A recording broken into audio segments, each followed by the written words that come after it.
Un Français sur 4 a déjà vécu cette amère expérience. Un médicament introuvable en pharmacie. La pénurie s'aggrave dans nos officines et pour y remédier, la ministre de la Santé Agnès Buzyn a présenté une feuille de route ce matin, des pistes pour mieux gérer le circuit du médicament. Mais pour l'instant, c'est surtout une déclaration d'intention, Odile Pouget. Oui, plus de transparence, plus de coordination, plus de partage d'informations. Ce sont en effet les grands axes présentés par Agnès Buzyn. L'annonce d'un plan définitif n'interviendra qu'en septembre. Alors, parmi les solutions les plus concrètes, il y a la généralisation de ce logiciel qui permet aux pharmaciens de signaler toute rupture aux laboratoires concernés et en retour de disposer d'informations sur les délais d'attente, les traitements alternatifs. Il est question de rendre cette plateforme accessible aux grossistes répartiteurs qui, pour l'instant, en sont exclus. Pour simplifier le parcours du patient, le pharmacien pourra remplacer un médicament en rupture par un autre traitement sans attendre et le médecin, auteur de la prescription, sera bien sûr informé. L'agence du médicament va voir ses pouvoirs de régulation renforcés pour obtenir des laboratoires un état exhaustif des stocks ou toute mesure qui permettrait de réduire les risques de tension. Des sanctions financières sont à l'étude pour ceux qui ne joueraient pas le jeu.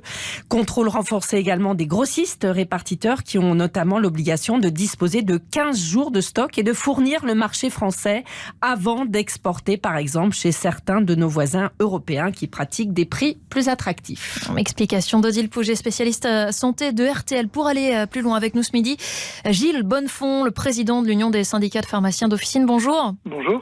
Vous avez suivi, on l'imagine, cette feuille de route présentée par la ministre ce matin. Elle est à la hauteur ?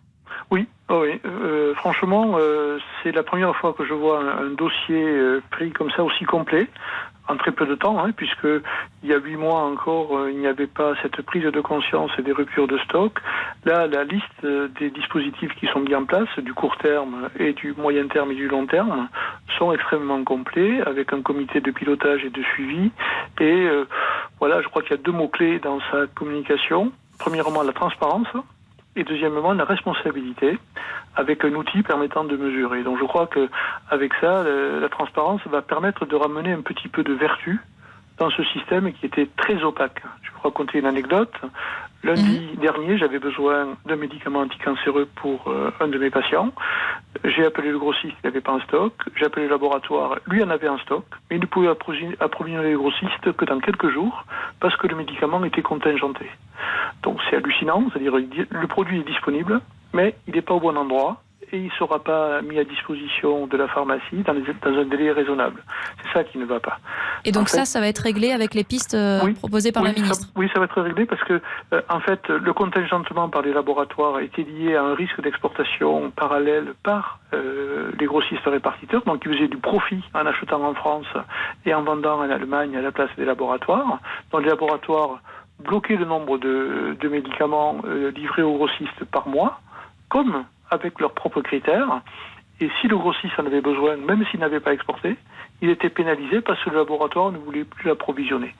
Quand il y a de la défiance dans un système, il peut pas y avoir de fluidité. Et ils oublient tous qu'au bout de la chaîne, il y a un patient qui a besoin de son médicament. Alors justement, les patients, les premiers concernés par ces pénuries, on le disait aujourd'hui, un Français sur 4 a été concerné par ce problème, un médicament qu'on ne trouve pas. Vous dites, les pistes proposées par la ministre vont améliorer les choses. Ça veut dire que dans quelques mois, ce sera réglé ?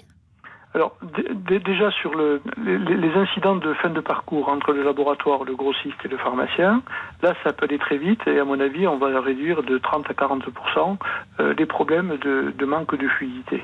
Ensuite, il y a des mesures qui sont à plus long terme. Ce qui est à plus long terme, c'est réindustrialiser l'Europe pour que la matière première soit fabriquée en Europe et pas en Inde et en Chine. Ça, c'est une véritable stratégie européenne, comme l'aéronautique, les satellites, comme l'armée. Voilà, on est sur un secteur stratégique qui est la santé. On ne peut pas se permettre que les Européens soient dépendants d'une relation commerciale qui évolue entre la Chine et l'Inde. Ça, c'est vraiment... On ne peut pas se permettre de prendre autant de risques. Et puis, il y a également une autre mesure qui est prise avec les laboratoires et l'agence du médicament, c'est de faire des stocks minimums, d'imposer des stocks minimums quand ce médicament n'a pas d'alternative thérapeutique et concerne très peu de patients. Donc l'autorisation de mise sur le marché, prévoit un stock minimum de 6 mois et il faudra contrôler si les laboratoires le respectent.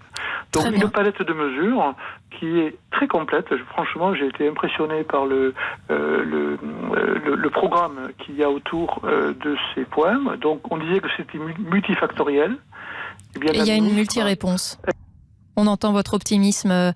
Merci beaucoup Gilles Bonnefond. On ne va pas avoir le temps de développer davantage ce midi. Merci d'avoir été en ligne avec nous dans RTL Midi. On marque une pause.